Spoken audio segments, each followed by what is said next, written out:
I'm 18 years old, though I don't look it. Where I live, you need to be 18 to buy knives or lighters. The store has a system where the cash register locks up if someone underage tries to buy these items. The register scans your ID, and if you're even one day under 18, it shows invalid ID. Enter password to return to checkout. Only managers have this password, so if no manager is around, that register is out of commission. I'm a regular at this store, so most employees know me by name. The store layout is awkward. You walk in the door, turn left into the shopping area, and the checkout line is blocked off by racks.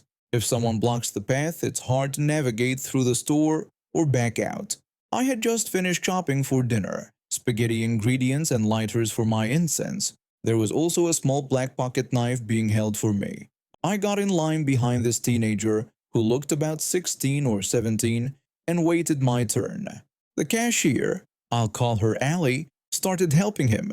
He'd picked out a pocket knife and some lighters. Allie asked if that would be all for him, and he said yes. When she looked at his ID, she asked him to verify his age. The teenager said he was old enough and told her to just scan the items. Allie tried explaining that his ID showed he was too young, but he said his birthday was tomorrow and told her to just do her job and sell him the stuff. Allie gave up arguing and scanned his items, then his ID. As expected, the machine flashed the lockout message. The manager was on break. Allie told him she had tried to warn him it wouldn't work. The teenager said he wasn't leaving without his items. By this point, I'd been waiting an extra 10 minutes. Allie called over her co-worker, who opened register 2 and waved me over. As I talked with the co-worker and got my things scanned, a woman walked in, the teenager's mother. The mother asked her son if he had paid yet because they needed to leave. The teenager said the cashier wasn't letting him pay. Allie told her that his ID had locked the register and she couldn't activate any functions to allow payment. The teenager said she was lying. The mother got angry, saying how dare Allie hold up her son. She said he was old enough and should be allowed to pay. Allie told her she couldn't open any functions until a manager arrived. The mother told her to get the manager, saying she wanted to get Allie fired. Allie told her that the manager was on break and they could wait. The teenager told his mother he wanted his presents. Allie told him he was too young and she couldn't sell the items to him. The mother said Allie was lying and offered to scan her ID instead. Allie told her the system didn't work that way. I put my lighters on the counter at register 2 and asked if they still had the knife I wanted. The coworker said yes and pulled out a tiny multi-tool pocket knife from behind the counter. The coworker asked if that would be all or if I needed new headphones again. I said I was fine with just those items. The coworker scanned my ID and I paid. That's when the mother noticed and got upset. She said I looked the same age as her son. When Allie tried to explain, the mother interrupted, saying I must have a fake ID. Allie told her my ID wasn't fake. The teenager walked over to me and held out his hand.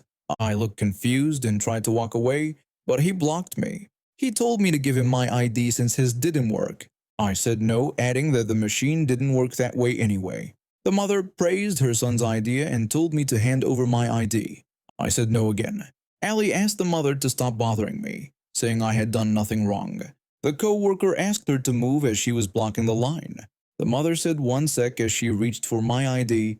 I warned her not to touch me. I'm military trained and have a lot of strength due to a birth defect. The mother brushed off my warning. I told her that if she touched me, she would be restrained. I said this loudly with the camera recording to protect myself. The mother grabbed the arm where I kept my wallet. Allie was calling the police while I grabbed the mother's wrist and restrained her. I didn't hurt her, just took her wrist and held it behind her back, pushing her down.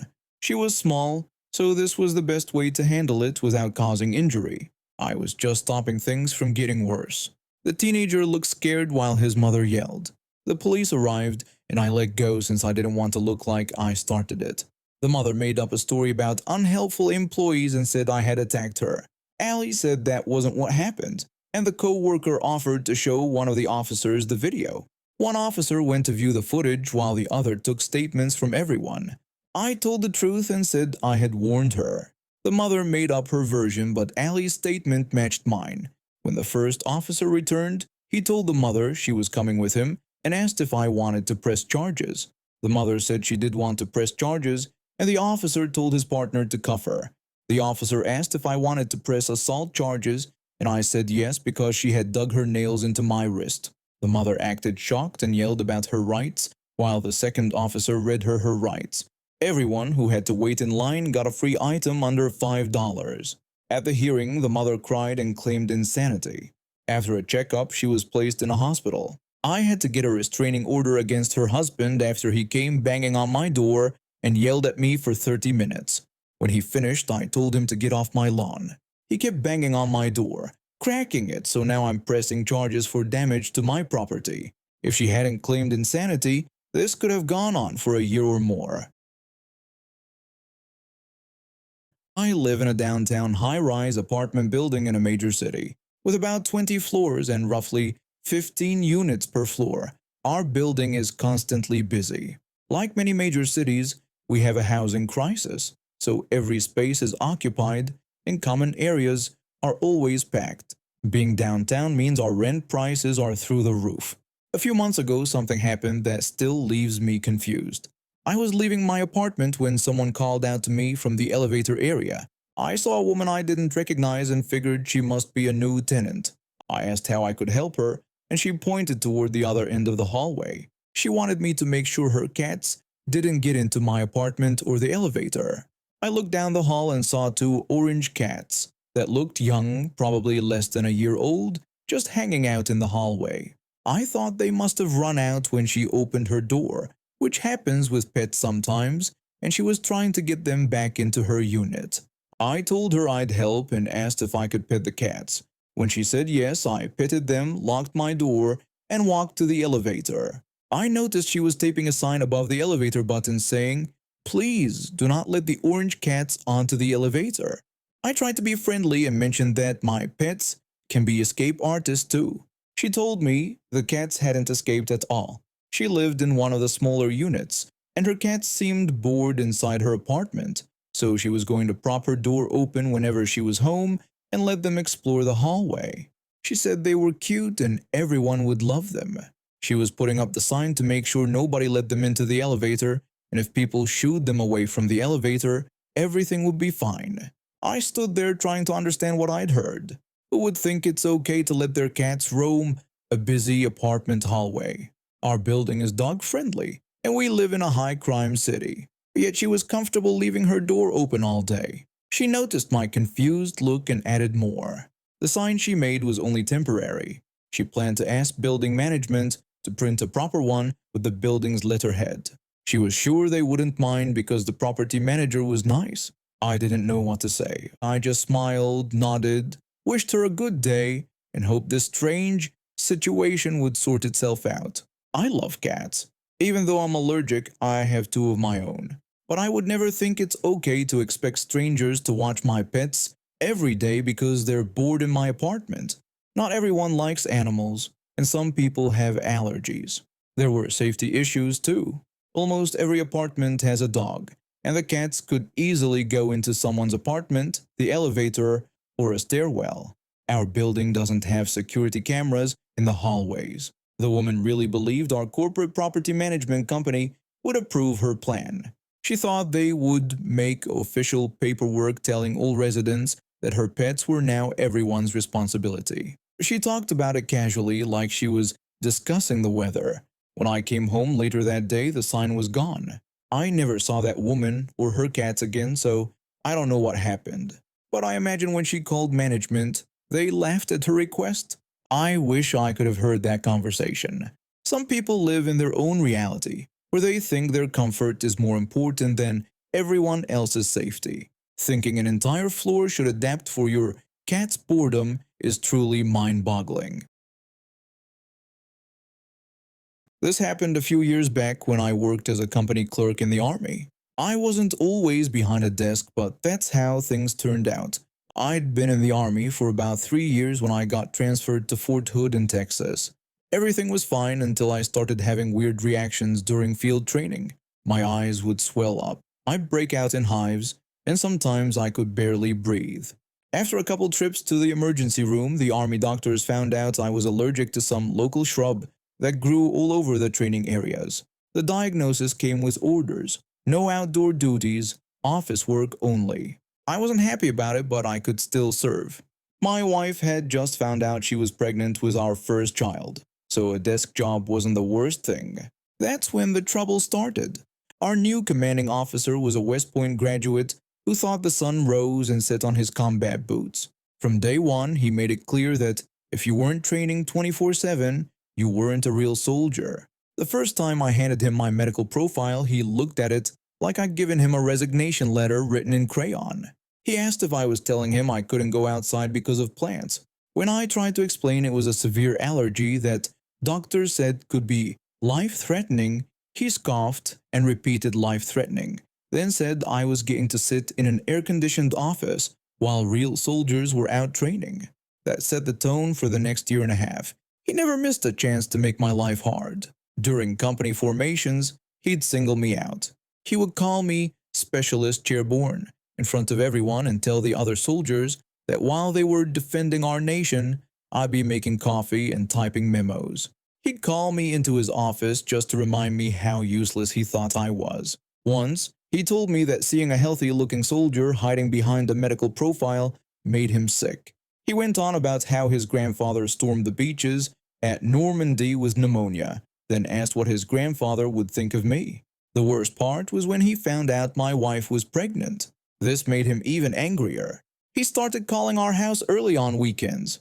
One Sunday at 6 a.m. he called saying I needed to come in to reorganize the supply closet. When I mentioned the early hour, he said sorry for the inconvenience before saying that having a company clerk who thinks the army is a 9-to-5 job was a real inconvenience. My wife would cry when the phone rang early in the morning. She was dealing with a difficult pregnancy, and the stress wasn't helping. The only person who made it bearable was the first sergeant. He was an old-school NCO who judged people by their work, not their medical profiles. He would sometimes whisper in my office, telling me not to let the CO get to me. He'd say I was doing great work and was the best company clerk he'd had in years. When I told him how hard it was to want to come to work, he told me to keep my head down, saying officers like the CO usually burn out. Things came to a head when I got orders for an early discharge. My wife's pregnancy had complications, and the army decided to let me out a few months early to take care of her. When the CO found out, he walked into my office. He said I was abandoning ship, and when I tried to explain about my wife's needs, he cut me off and said he didn't want to hear about my personal problems. He told me to process my paperwork and get out of his unit. That same day, I heard him bragging on the phone about his upcoming assignment. He'd gotten orders to be a training officer at the Command and General Staff College, a position that would fast-track his career. He was gloating about it to anyone who would listen. That's when I decided enough was enough. As company clerk, I had access to everything: personnel files, orders, building keys. Everything the Army runs on is paperwork, and I controlled it all. This was before everything was digital, when losing a paper file meant it was actually gone. The night before my final day, after everyone left, I stayed late finishing up paperwork. I collected all the CO's personnel folders, his evaluations, awards, training certificates, and his orders to the Command and General Staff College. Then I got creative. I packaged them into several different envelopes, each sent to random army posts around the world. One went to Korea, one to Germany, a couple to different bases in the States. I didn't put return addresses, just made sure they had enough postage. The timing was perfect. The company was leaving for a 2-week field exercise the day of my discharge. The CO wouldn't even be there, and by the time anyone noticed the missing files, they'd be scattered around the globe. My final day was simple. I signed my discharge papers, cleared post, and drove away from Fort Hood without looking back. About 3 months later, I got a letter from one of the sergeants I used to play poker with. He wrote that the CO went crazy when he got back from the field exercise and realized his personnel files were missing. His orders to the staff college were cancelled because they couldn't verify his records. Now he was stuck rebuilding his entire file from scratch, and half his awards and evaluations were gone. The sergeant said the CO was furious, and while nobody knew what happened, he thought I might like to know. I smiled reading the letter. The CO's career had hit a roadblock. All those promotions he was counting on would be delayed by years, if they came at all. Some might say what I did was wrong, but after months of harassment, making my pregnant wife cry, questioning my integrity in front of the entire company, I saw it as payback. Even us Cheerborn Rangers know how to fight back when pushed too far. The most important lesson any officer should learn is never mess with the company clerk. We might not be in the field dodging bullets, but we control the paperwork, and in the army, paperwork is power. When I was about 9 or 10, I was a real piece of work. This was back in the 80s when parents kicked you out of the house after breakfast and expected you home by dinner. My favorite hangout was the park around the block from my apartment building. Our building had a large community room on the ground floor that people could rent out for events, birthday parties, club meetings, anything. Most weekends, that room was booked solid, sometimes with events going until late at night. One Saturday, my friends and I were at the park when we noticed the community room had all its curtains drawn with loud music coming from inside. There was some kind of party happening, and to a bunch of bored kids, that sounded exciting. We knocked on the door and politely asked if we could join the party. The teenager told us to get lost and called us little jerks. The door slammed in our faces. If he had been nice about it, maybe said we were too young or it was a private event, we would have walked away. But being called little jerks when we were being polite, that crossed a line. My first friend said the teenager was a jerk. The second friend said we should do something about it. The third friend agreed but asked what we could do. We huddled together thinking of ideas for revenge. Some suggested throwing rocks at the windows, others thought about pulling the fire alarm. Nothing seemed right until I looked over at the lawn. There was the biggest dog turd I had ever seen. It was massive, fresh, and disgusting. I knew what to do. I pulled out my handkerchief and found 2 small twigs. My friends watched as I picked up the turd using the twigs like chopsticks, putting it on the handkerchief. My first friend asked what I was doing and said it was gross. The second friend started to ask if I was really going to do what they thought. I told them to watch me. I had noticed one of the windows to the community room was open a crack.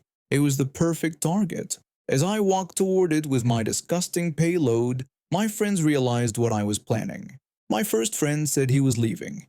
He ran back to the park. The rest of us kept going. I went to the window, careful not to be seen. I could hear the music and laughter getting louder as I got closer. With my friends watching, I stood on my tiptoes and aimed at the small opening. I threw the dog turd through the crack in the window. Instead of hearing a plop of it hitting the floor, there was a splash sound. My second friend asked what that sound was and what the turd had hit. Before I could answer, we heard a girl screaming from inside. She yelled about something disgusting. Another voice said it was dog poop in the punch bowl. Several people said they had just drunk some of the punch. My second friend said, "Oh no," and ran away from the scene. The music stopped. Through the window, we heard gasping, retching, and angry voices. The angry teenager said he would kill whoever did it. Another voice said someone had thrown it through the window and might still be outside. I laughed. I couldn't help it. My last friend and I looked at each other, and we knew it was time to leave. I told my friend to run. We ran faster than ever before. I heard the community room door opening behind us, but we were already halfway down the block. My last friend said he couldn't believe what I had done and worried we would be in trouble if caught. I told him they wouldn't catch us. We ran until we reached the other side of the park, falling on the grass, out of breath but laughing. I asked my friend if he had seen their faces. He said he hadn't seen them but had heard them and mentioned that the turd had landed in the punch bowl. We spent the afternoon hiding out, thinking a mob of angry teenagers would be looking for us. They never found us, though word got around the neighborhood about the punch bowl incident. For weeks afterward, I took different routes to avoid the community room. Eventually, the story became neighborhood legend, though no one ever found out I did it. Now I realize how disgusting and awful that prank was. Those teenagers probably had their party ruined, but at the time with a big grin on my face and my heart racing, It felt like a victory.